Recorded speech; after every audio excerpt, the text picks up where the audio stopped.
Namaskar dosto and welcome back to our special series where we're solving the 2011 UP PGT economics paper. This is part 9 and today our focus is on a super interesting topic, international economics. So in this session we're going to look at 6 really important questions from past exams. And we won't just solve them, we'll also understand the concepts behind them in a very simple way. Ready? चलिए शुरू करते हैं. All right, our first question, number 85, is tied to a concept that's absolutely crucial for every single country, the balance of payment. So the question is, when we talk about the basic balance of payment, which one of these is not included? Your options are the current account, the long-term capital account, or the short-term capital account. Have a think. And the correct answer is option C, the short-term capital account. But that brings up a question, right? What exactly is this basic balance, and why isn't short-term capital a part of it? Take a look at this. You can think of the basic balance as a long-term health checkup for an economy. It measures the fundamental trends. To calculate it, we add up the current account and the long-term capital account. Now, short-term capital is very volatile. It can come in and go out very quickly. That's why it's excluded, so we can get a clearer, more stable picture of the economy's health. And that is the crucial point to remember. Okay, moving on from the balance of payments. Now let's see what happens when countries team up to trade with each other.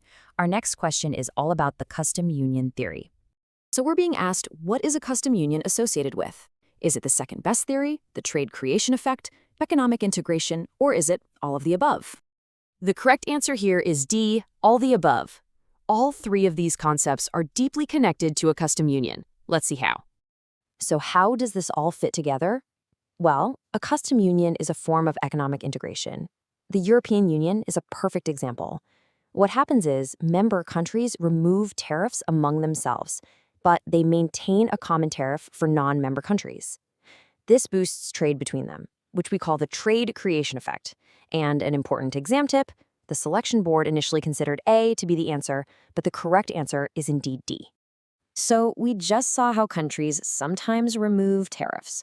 But what happens when a single country imposes a tariff on goods coming from abroad? Our next question is about exactly that. The question is, what is the result of imposing a tariff? Does the domestic producer's surplus increase? Does government revenue increase? Does the domestic consumer surplus decrease? Or do all of these things happen? And the answer here is quite clear. It's option D, all the above. When a tariff is imposed, all three of these things happen at the same time. And this slide shows the multiple effects perfectly. When there's a tariff on imports, domestic producers benefit because competition is reduced. The government gets revenue from the import tax. But the burden falls on the common person because things get more expensive, which is why the consumer surplus goes down. Let's now move on to two major institutions in international economics. We're going to look at the next two questions, 88 and 89, together as they're related to the IMF and the WTO. First up, question 88. Which statement about the IMF is correct? Does it provide loans for development, or is its purpose something else? The correct statement is option B. The IMF's primary function is to provide loans to correct a disequilibrium in the balance of payments. So the crucial point is this. The IMF's main job isn't to give loans for development projects in developing countries. That's the job of the World Bank.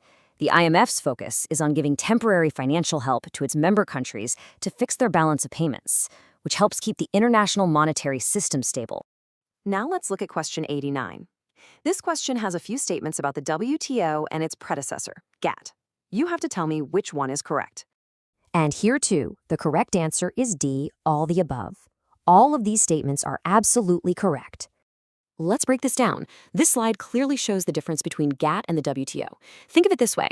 GATT was a temporary agreement without a strong legal foundation. The WTO, on the other hand, is a permanent institution. GATT only covered the trade of goods, while the WTO's scope is much larger. It includes goods, services, agriculture, and textiles.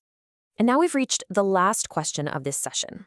Question number 90, which is related to a long-standing debate in international trade, protectionism. The question is straightforward.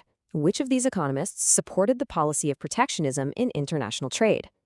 The correct answer is option A, Hamilton and F. List. We know that Adam Smith and David Ricardo were the biggest supporters of free trade. Hamilton and List supported protectionism through the infant industry argument. They said that just like a small child needs protection in the beginning, a country's new industries also need protection from large foreign competitors in their initial stages. This is so they can grow up and achieve a comparative advantage. So, let's do a quick recap. Today we understood what the basic balance is, how a custom union works, the triple effects of tariffs, the real job of the IMF, the difference between the WTO and GATT, and the infant industry argument behind protectionism. And as we wrap up, a question for you. In today's global economy, do you think protectionism is a necessity for developing nations, or is it an obstacle in the path of global growth? Definitely think about it. I'll see you in the next session.